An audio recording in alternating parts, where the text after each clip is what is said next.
wabarakatuh.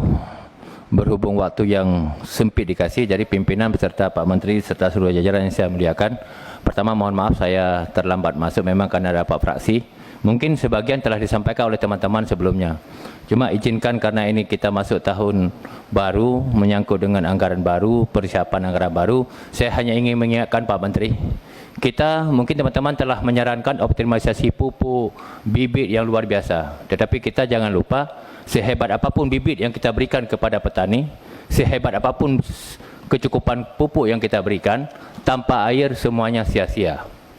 Maka oleh karenanya, pada kesempatan ini saya berharap Kementerian Pertanian pada tahun 2021 ini kita bisa menjawab permasalahan yang mendasar petani adalah air.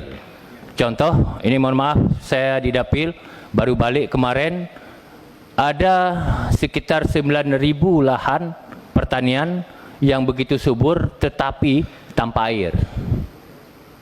Ada daerah yang punya jaringan tersier tapi tidak punya irigasi. Contoh, saya pernah lapor sama Pak Dirjen PSP, itu irigasi Krumpase. Itu masih menggunakan irigasi waktu masih Belanda dulu. Irigasi Krumpase itu mengalir 8.922 hektar untuk termasuk ke Kabupaten Aceh Utara dan Luk Semawe. Dia punya jaringan tersier sudah ada Pak Menteri, tetapi irigasinya ini tidak bagus. Maka saya berharap pada kesempatan ini mungkin Kementerian Pertanian berkoordinasi dengan PUPR agar, karena kalau irigasi nggak benar memang bukan kita, bukan pertanian, tetapi berefek kepada pertanian. Ini perlu dukungan kita semua, panitia anggaran juga mohon perhatian. Karena tanpa air sehebat apapun pupuk, sehebat apapun bibit nggak berfungsi, nggak bermanfaat.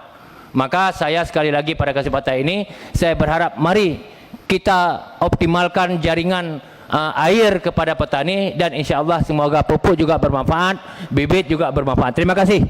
Assalamualaikum warahmatullahi wabarakatuh. Salam.